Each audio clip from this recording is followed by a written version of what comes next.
اس لیے کہ والدین کو بھی تو رب کہا گیا ہے، وَاخْفِضْ لَهُمَا جَنَاحَ الذُّلِّ مِنَ الرَّحْمَةِ وَقُلْ رَبِّ ارْحَمْهُمَا كَمَا رَبَّيَانِي صَغِيرًا، اور اللہ کی بارگاہ میں دعا کرو کہ یا اللہ ان دونوں ربیانی، میرے دونوں ربوں پر ایسے رحم کر جیسے بچپنے میں ان دونوں نے میرے اوپر رحم کیا۔ تو بھائی والدین کو رب کہنا ٹھیک ہے، مولا علی کو رب کہنا ٹھیک نہیں ہے، مولا حسین کو رب کہنا ٹھیک نہیں ہے۔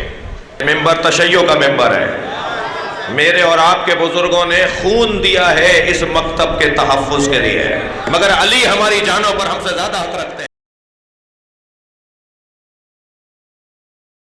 ایک سیکنڈ کے لیے فرض کر ہی لیتے ہیں آپ کی بات ایک سیکنڈ کے لیے مان ہی لیتے ہیں۔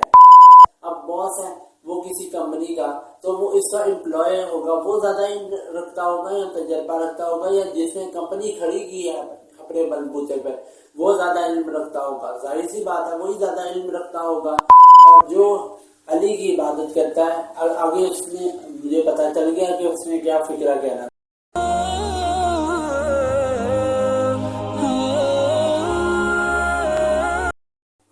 اعوذ باللہ من الشیطان الرجیم، بسم اللہ الرحمن الرحیم۔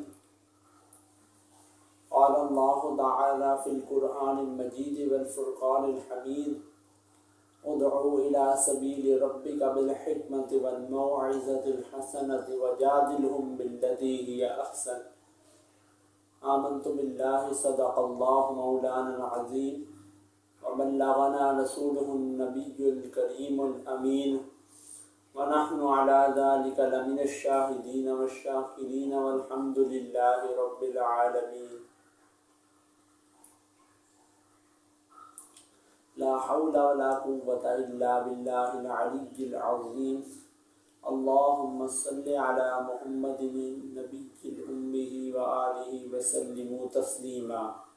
ہاں کہہ رہا ہوں انسانوں، مسلمانوں، تم پیدا ہوئے ہو علی کی بندگی کے لیے، خدا کی بندگی تمہارے بس میں نہیں ہے۔ ناظرین کرام، جیسا کہ آپ نے دیکھا کہ اس ویڈیو میں وہ مولوی کہہ رہا ہے کہ تم لوگ خدا کی بندگی کے لیے نہیں بنے، خدا کی بندگی تمہارے بس کی بات نہیں، تم لوگ علی کی بندگی کے لیے بنے ہو۔ اور قرآن کہتا ہے وَمَا خَلَقْتُ الْجِنَّ وَالْإِنسَ إِلَّا لِيَعْبُدُونَ، ہم نے جنوں اور انسانوں کو اپنی عبادت کے لیے پیدا کیا، اپنی عبادت کے لیے پیدا کیا، اس لیے پیدا کیا کہ وہ میری اتباع کریں، نہ کہ اس لیے پیدا کیا کہ وہ اللہ تعالیٰ کو چھوڑ کر دوسرے معبودوں کی عبادت کریں۔ اور جو اللہ تعالیٰ کو چھوڑ کر دوسری معبودوں کی عبادت کی طرف گیا، اللہ تعالیٰ اس سے غنی ہے، اللہ تعالیٰ اس سے بے نیاز ہے۔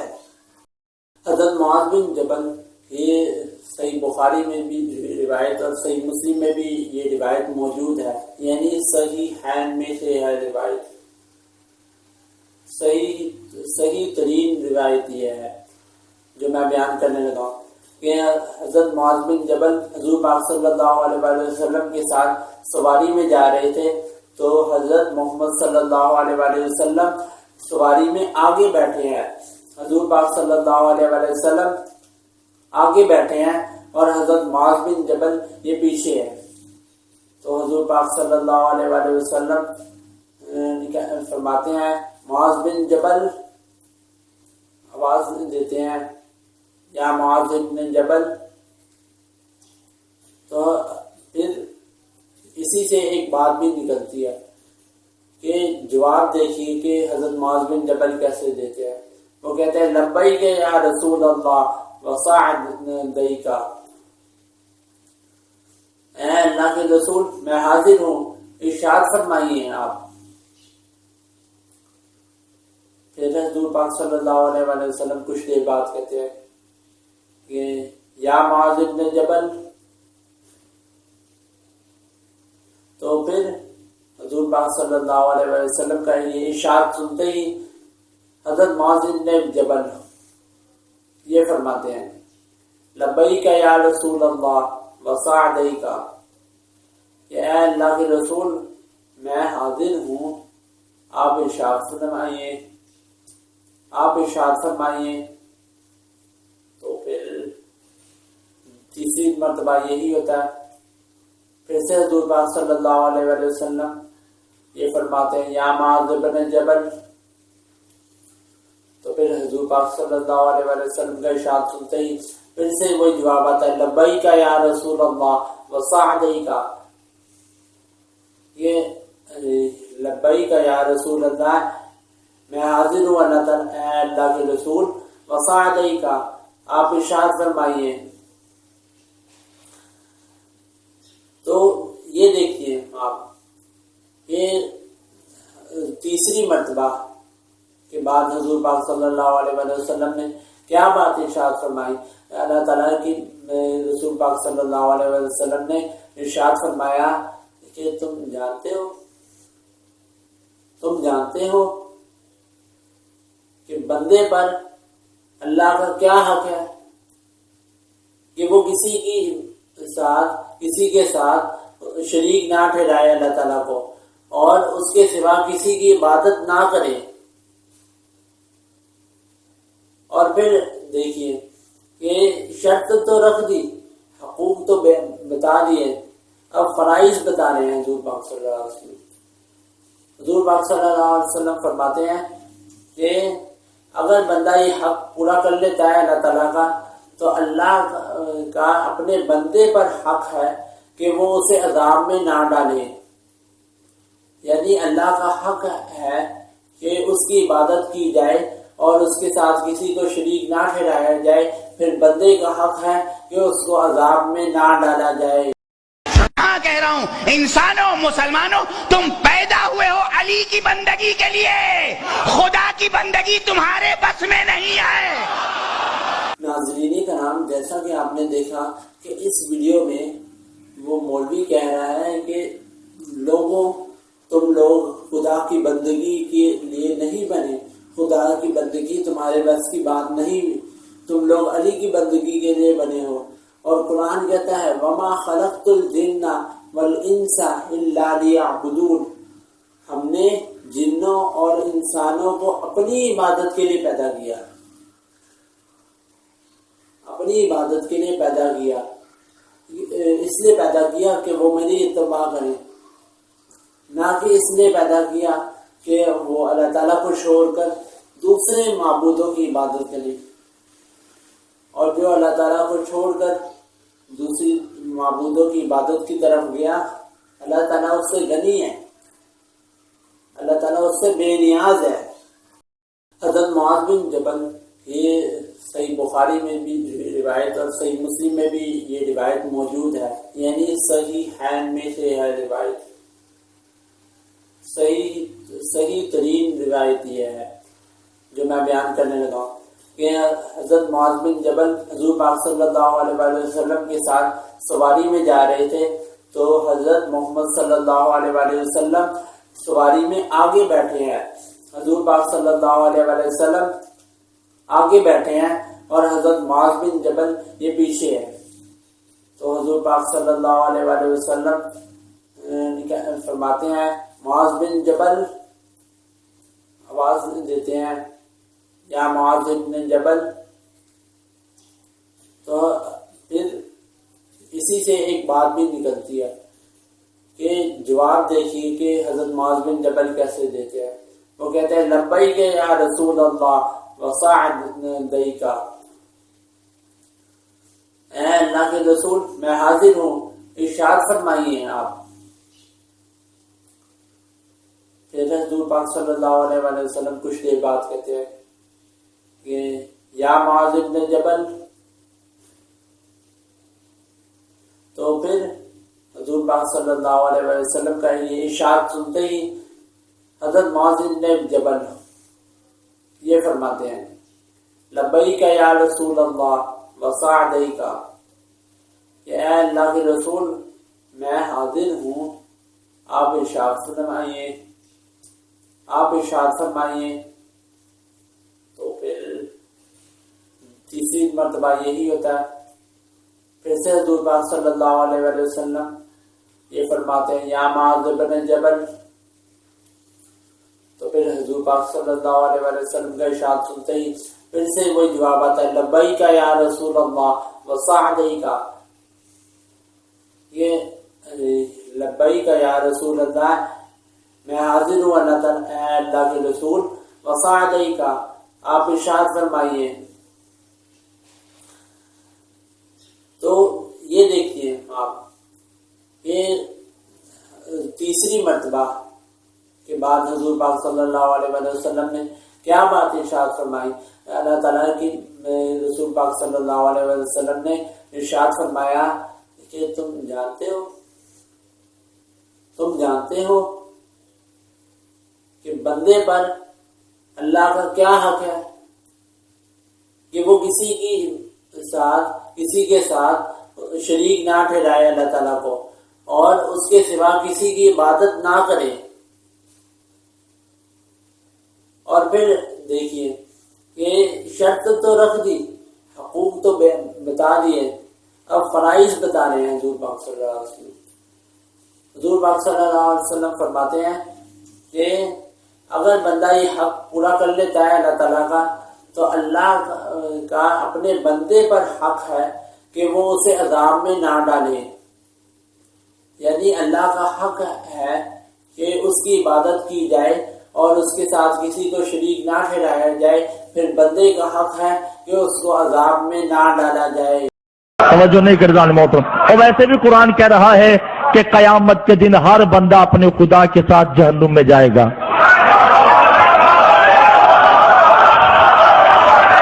جس نے جس کو خدا مانا ہوگا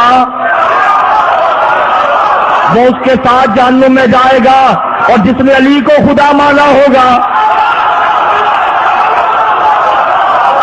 کوئی بھیج کر دکھائے. یہ ذاکر صاحب پر فرما رہے ہیں کہ ہر بندہ قیامت کے دن اپنے خدا کے ساتھ جہنم میں جائے گا. اور آگے اس کی بے شرمی دیکھیے کہ یہ کیا کہہ رہا ہے کہ جو بندہ جس نے جس کی عبادت کی ہوگی وہ اس کے ساتھ جہنم میں جائے گا. اس کی بے شرمی دیکھی کہ یہ کفار پر لاگو آئے، مسلمانوں پر لاگو کروا رہا ہے. جس بندے نے جس کی عبادت کی ہوگی وہ اس کے ساتھ جہنم میں جائے گا. اور جو علی کی عبادت کرتا ہے، آگے اس نے مجھے پتا چل گیا کہ اس نے کیا فکرہ کہنا تھا. یعنی اس کے کہنے کا مطلب ہے کہ جو بندہ جس بھی چیز کی عبادت کرتا ہے، جس کسی کی بھی عبادت کرتا ہے، وہ اس کے ساتھ جہنم میں جائے گا، اور علی کی عبادت کرنے والا جنت میں جائے گا.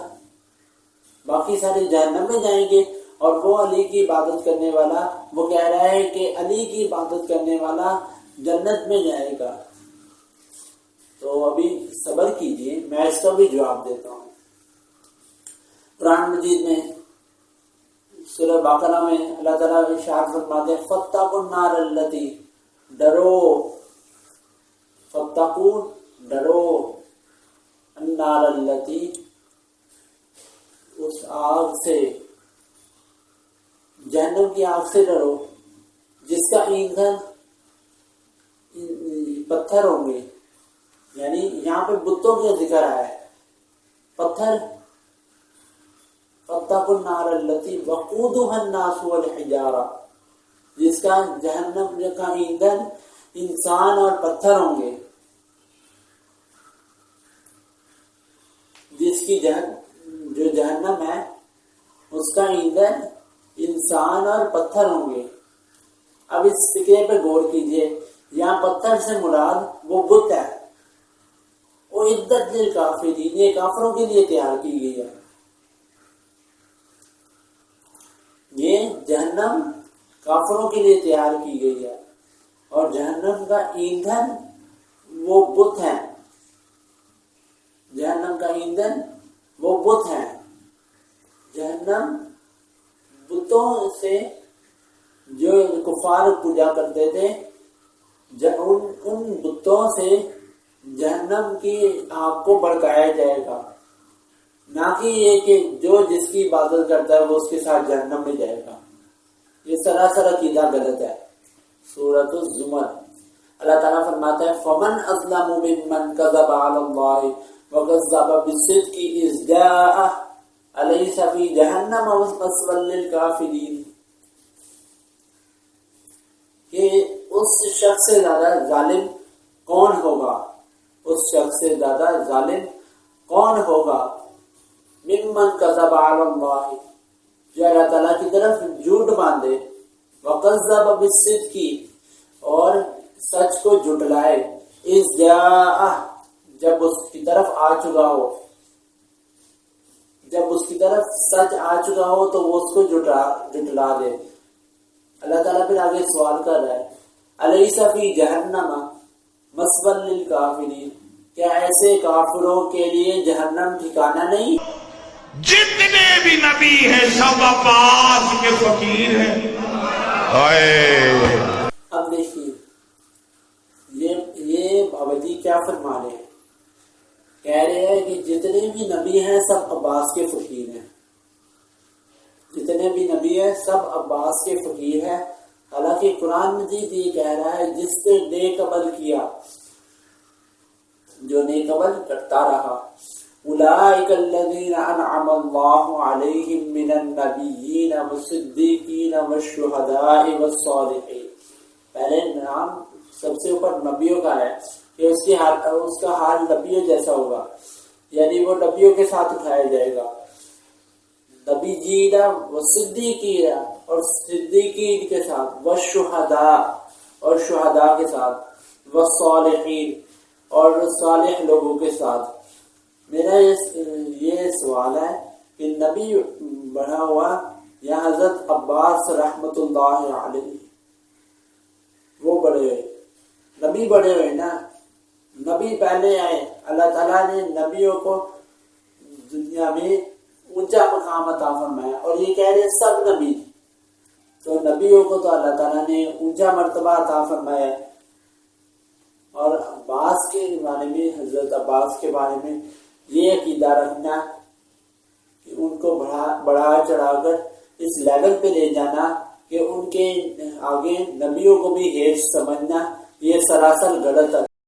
علی اللہ نہیں ہے، علی اللہ کا خالق ہے، علی اللہ کا رب ہے، علی اللہ کا رازق ہے، علی اللہ سے بہت اوپر ہے۔ اللہ کی معراج کیا ہے؟ اللہ کی معراج یہ ہے کہ وہ در سیدہ جل شانہ پر اپنی داڑھی سے جھاڑو لگاتا ہے۔ اللہ کی معراج یہ ہے کہ وہ در سیدہ جل شانہ پر سجدہ کرے۔ اللہ کے سر کا تاج جناب سیدہ کی نالین کی مٹی ہے، جناب سیدہ جل شانہ کی نالین کی خاک میں اللہ پوشیدہ رہتا ہے۔ یہ ہے توحید۔ ہم کوئی توحید کے منکر نہیں ہیں، ہم کوئی مسیحی نہیں ہیں۔ مسیحی تو صرف کہتے ہیں علی اللہ، ہم کہتے ہیں علی خالق اللہ، علی رازق اللہ، علی رب الارباب، علی پروردگار اعظم، علی مولائے کل۔ جی جب باقی لوگوں کے عقائد سن ہی لیے ہیں تو ان صاحب کا عقیدہ بھی دیکھیے، یہ کہہ رہے ہیں علی اللہ سے اوپر ہے۔ تو میری بات سنیں، چلیے ایک سیکنڈ کے لیے فرض کر ہی لیتے ہیں آپ کی بات ایک سیکنڈ کے لیے مان ہی لیتے ہیں کہ آپ سچ کہہ رہے ہوں گے۔ تو اگر کوئی بندہ کسی سے اوپر ہوتا ہے تو وہ اس بندے کے اندر کوالٹیز یا جو صفات ہوتی ہیں یا صلاحیتیں ہوتی ہیں وہ اس بندے سے اوپر ہی پائی جاتی ہے نا۔ اب باس ہے وہ کسی کمپنی کا، تو وہ اس کا امپلائی ہوگا، وہ زیادہ علم رکھتا ہوگا یا تجربہ رکھتا ہوگا، یا جس نے کمپنی کھڑی کی ہے اپنے بلبوتے پہ وہ زیادہ علم رکھتا ہوگا۔ ظاہر سی بات ہے وہی زیادہ علم رکھتا ہوگا جس نے کمپنی خود چلا رہا ہے، پورے اس سسٹم کو خود چلا رہا ہے، تو وہ زیادہ علم رکھتا ہوگا۔ تو اگر میں اللہ تعالیٰ کی صفات آپ کو ایک آیت سے گنوا دوں گا، آپ مجھے بتائیں کہ اگر آپ علی کو اللہ سے اوپر مانتے ہیں، حضرت علی رضی اللہ تعالیٰ عنہ کو اللہ تعالیٰ سے اوپر مانتے ہیں، تو آپ میرے ان سوالوں کے جواب دیں گے۔ آپ میرا اس ایک سوال کا جواب دے دیں کہ اللہ تعالیٰ کی صفات گنواؤں گا، آپ مجھے بتا دیں کہ علی اللہ سے اوپر ہے تو ان کی صفات تو اس سے زیادہ بھی ہونی چاہیے. اللہ تعالیٰ قرآن مجید میں ارشاد فرماتے ہیں بسم اللہ الرحمن الرحیم اللہ لا الہ الا هو الحی القیوم.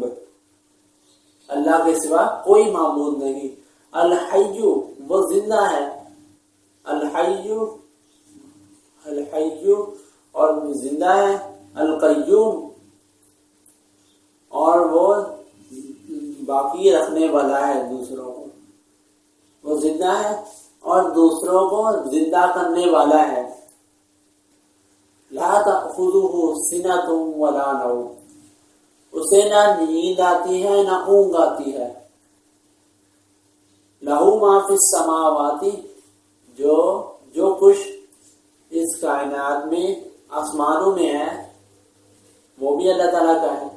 لہو ما فی السماوات وما فی الارض اور جو زمینوں میں ہے وہ بھی اللہ تعالیٰ کا ہے. من ذا الذی کون ہے وہ یشفع عندہ جو اس کے ہاں شفاعت کر دے الا باذنہ اس کی مرضی کے بغیر ہی. یعنی اس کی سفارش کے بغیر کون ہے اس کی اجازت کے بغیر جو کسی کی سفارش کر دے اس کے ہاں شفاعت کے کہ کون ہے جو اللہ تعالیٰ کی مرضی کے بغیر اس کے ہاں شفاعت کر دے. یعلم ما بین ایدیہم وما خلفہم جو کچھ ان کے آگے اور پیچھے ہے وہ اللہ تعالیٰ جانتا ہے. ولا یحیطون بشیء من علمہ اور تم اس کے علم میں سے کچھ بھی نہیں پا سکتے. ولا یحیطون بشیء من علمہ الا بما شاء لیکن صرف اتنا ہی جتنا اللہ تعالیٰ چاہے. وسع کرسیہ السماوات والارض اس کی کرسی آسمان اور زمین کو اپنی وسعت میں لیے ہوئے ہے. اور یہ دیکھیے اللہ تعالیٰ فرما رہے ہیں یہ اتنی صفات گنوانے کے بعد ظاہر سی بات ہے اتنے کام کرنا ایک عام بندے کے بس کی بات تو نہیں ہے نا. یہ تو وہی کر سکتا ہے جس نے یہ کائنات سجائی ہے. اب اللہ تعالیٰ فرما رہے ہیں کہ اللہ تعالیٰ کی کرسی آسمان اور زمین کو اپنی وسعت میں لیے ہوئے ہے. وسع کرسی السماوات والارض ولا یؤودہ حفظہما وهو العلی العظیم اور اس کی حفاظت اس کو تھکا نہیں سکتی. یعنی اللہ تعالیٰ نے فرمایا تھکا نہیں سکتی یعنی کبھی بھی نہیں تھکا سکتی. وَهُوَ الْعَلِيُّ الْعَظِيمُ وہی عظمت اور بڑائی والا ہے. تو کیا یہ صفات جو میں نے آپ کو گنوائی یہ حضرت علی رضی اللہ تعالیٰ عنہ میں پائی جاتی ہیں؟ نہیں پائی جاتی. بے شک میں مانتا ہوں کہ وہ مومنوں میں سب سے اونچا مقام رکھتے ہیں. مومنوں میں اونچے مقام پر فائز ہیں حضرت علی رضی اللہ تعالیٰ عنہ. لیکن اس کا مطلب یہ نہیں کہ آپ ان کو اور اونچا بنا دیں اور وہی بات کریں جو یہودیوں اور عیسائیوں کے درمیان تھی. وقالت الیہود عزیر ابن اللہ اور یہود کہتے ہیں کہ عزیر اللہ تعالیٰ کے بیٹے ہیں. عزیر اللہ تعالیٰ کے بیٹے ہیں کیونکہ ان پر تورات نازل ہوئی تھی حضرت عزیر علیہ السلام پر. وقالت النصارى المسیح ابن اللہ اور نصارہ کہتے ہیں کہ مسیح اللہ تعالیٰ کے بیٹے ہیں. حضرت عیسیٰ علیہ السلام اللہ تعالیٰ کے بیٹے ہیں. ذالک قولہم بافواہہم یہ صرف تم لوگوں کے منہوں کی باتیں ہیں. اللہ تعالیٰ فرما رہے ہیں کہ یہ تمہارے لوگوں کے منہوں کی باتیں ہیں یعنی تمہاری باتیں ہیں. یہ اللہ تعالیٰ کی بات نہیں ہے. سجدہ علی جو ادا کر رہا ہے خدا کی عبادت خدا کر میرے خالق تجھے لم یولد میں کہوں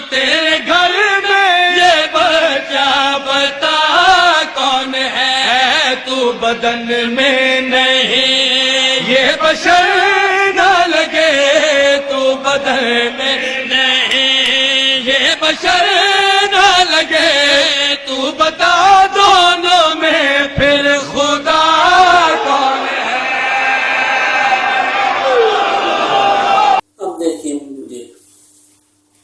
اب دیکھیں یہ آپ نے سن لیا، یہ منقبت یا جو بھی یہ شعر میں بڑائی بیان کر رہے تھے، تو کتنی بڑائی انہوں نے بیان کر دی. یہ علی کو، حضرت علی رضی اللہ تعالیٰ عنہ کو اللہ تعالیٰ کے برابر لا کر اور کہتے ہیں کہ ان کو سمجھ ہی نہیں آتی. یہ خود کہہ رہے ہیں کہ بشری ہے یا نہیں، مجھے پتہ ہی نہیں کہ یہ حضرت علی رضی اللہ تعالیٰ عنہ بشر ہیں، اور یہ کہہ رہے ہیں کہ خدا کی عبادت کر رہا ہے. نعوذ باللہ، کس طرح کے الفاظ یہ اللہ تعالیٰ کے لیے استعمال کرتے ہیں. جو لفظ اللہ ہے اور لفظ اللہ نہ تو وہ صفات میں کسی کے کیا حامل ہو سکتا ہے کہ صفات کے لیے کسی کے ساتھ کہا جائے، نہ مطلقاً کہا جا سکتا ہے، نہ مجازی طور پر کہا جا سکتا ہے. اسی طرح الرحمن ہے، الرحمن آپ کسی کا نام نہیں رکھ سکتے. الرحمن کسی کو مجازی طور پر بھی نہیں کہہ سکتے. رحمان کا مطلب ہوتا ہے جو رحمت کرنے والا. رحمت اللہ تعالیٰ کی طرف سے ہوتی ہے، تو بندے پر یہ لفظ لاگو نہیں کیا جا سکتا کسی بھی بندے پر.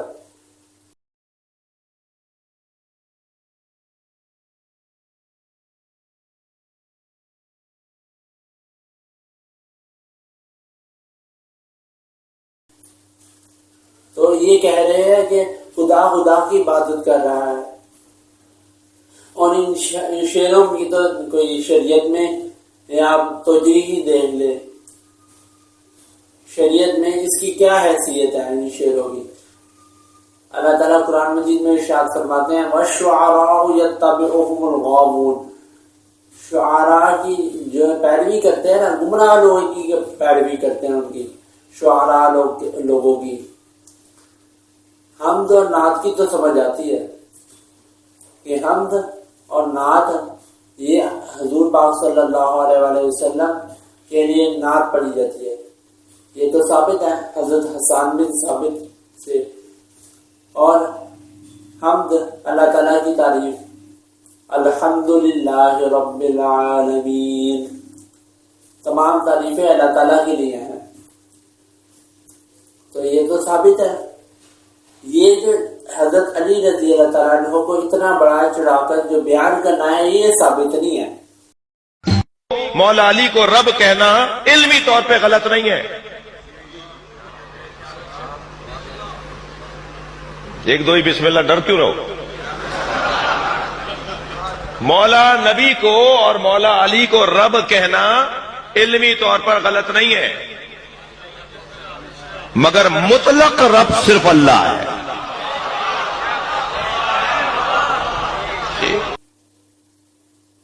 اب جی علامہ صاحب فرما رہے ہیں کہ حضرت علی کو رب کہنا جائز ہے، اور اس پر دلیل بھی یہ دیتے ہیں، وَقُلْ رَبِّ ارْحَمْهُمَا كَمَا رَبَّيَانِي صَغِيرًا، کہ وَاخْفِضْ لَهُمَا جَنَاحَ الذُّلِّ مِنَ الرَّحْمَةِ وَقُلْ رَبِّ ارْحَمْهُمَا كَمَا رَبَّيَانِي صَغِيرًا. اور اللہ کی بارگاہ میں دعا کرو کہ یا اللہ ان دونوں ربیانی، میرے دونوں ربوں پر ایسے رحم کر جیسے بچپنے میں ان دونوں نے میرے اوپر رحم کیا. تو بھائی والدین کو رب کہنا ٹھیک ہے، مولا علی کو رب کہنا ٹھیک نہیں ہے، مولا حسین کو رب کہنا ٹھیک نہیں ہے. یہ قرآن مجید میں ارشاد فرمایا ہے، قرآن مجید میں ارشاد آیا ہے، اللہ تعالیٰ فرماتے ہیں دعا. قرآن مجید میں دعا آئی ہے والدین کے حق میں. سورۃ بنی اسرائیل کے 3 رکوع میں یہ دعا آئی ہے، وَقُلْ رَبِّ ارْحَمْهُمَا كَمَا رَبَّيَانِي صَغِيرًا. اے میرے رب مجھ پر رحم فرما جس طرح ربیانی وقل رب ارحمہما کما ربیانی صغیرا، اے میرے رب میرے ان دو والدین پر رحم فرما۔ ربیانی میرے دونوں والدین، اب وہ اس کو معنی میں لیتا ہے ربیانی، اب ربیانی کو معنی میں لیتا ہے کہ یہ رب کے معنی میں آ رہے ہیں، حالانکہ یہ بات غلط ہے۔ رب وہ ہے جو پروردگار پالتا ہے، تو اس کا ایک معنی یہ بھی بن سکتا ہے کہ اے میرے رب ان دونوں پر رحم فرما جس طرح انہوں نے مجھے بچپن میں پالا، ربیانی صغیرا، جس طرح ان دونوں نے مجھے بچپن میں پالا۔ آپ دیکھیں رب پالنے والا ہوتا ہے تو رب والدین کو دیتا ہے، تبھی تو والدین بچوں کو پالتے ہیں نا۔ تھوڑی ہوتا ہے کہ اناج ڈالا ہے تو وہ ضروری ہے کہ خود بخود ہی اگ جائے، اس کو اگانے والی بھی تو کوئی چیز ہے۔ تو مین کون پال رہا ہے؟ مین اللہ تعالیٰ پال رہا ہے، رب تعالیٰ پال رہا ہے، تو اس کی عبادت کی جائے گی، نہ کہ حضرت علی رضی اللہ تعالیٰ عنہ کو اس آیت کی روشنی میں رب کہنا جائز ہے۔ اور آگے کہتے ہیں کہ مطلقاً رب اللہ تعالیٰ ہے، تو یہ حضور ہمیں بھی پتہ ہے کہ مطلقاً رب اللہ تعالیٰ ہے، لیکن اللہ تعالیٰ کے بعد اگر کسی کو رب کہنا جائز ہوتا، اگر کسی کو رب کہنا جائز ہوتا تو وہ محمد مصطفیٰ صلی اللہ علیہ وسلم کی ذات ہے، مگر علی ہماری جانوں پر ہم سے زیادہ حق رکھتے ہیں۔ تو سورہ احزاب کی آیت ہے نا، النبی اولی بالمؤمنین من انفسہم، نبی تمہاری جانوں سے بھی زیادہ قریب ہیں، تمہاری جانوں سے زیادہ تم پر حق رکھتے ہیں نبی۔ اگر محمد مصطفیٰ نہ ہوتے تو حضرت علی رضی اللہ تعالیٰ عنہ بھی مسلمان نہ ہوتے، زمانہ تو اسی طرح چلتا جانا تھا نا۔ اللہ تعالیٰ قرآن مجید میں ارشاد فرماتا ہے تم آگ کے بالکل کنارے میں کھڑے تھے، اور حضور پاک صلی اللہ علیہ وسلم کو بھیج کر اللہ تعالیٰ نے تم پر احسان کیا ہے، لَقَدْ مَنَّ اللَّهُ عَلَى الْمُؤْمِنِينَ إِذْ بَعَثَ فِيهِمْ رَسُولًا، کہ مومنوں پر اللہ تعالیٰ نے احسان فرمایا کہ ان میں بھیجا اللہ تعالیٰ نے اپنا رسول۔ تو امید ہے کہ آپ کو میری یہ باتیں سمجھ آ گئی ہوں گی اور میری یہ معلومات آپ کو سمجھ آ چکی ہوگی، تو اگلی رائے آپ نے دینی ہے، آپ نے کمنٹس میں اپنی رائے دینی ہے کہ آپ کو اس معاملے میں آپ کو جو سمجھ آئی ہے وہ آپ نے مجھے کمنٹس میں بتانا ہے۔ تو اپنے میزبان منیب الرحمان کو دیجیے اجازت، اللہ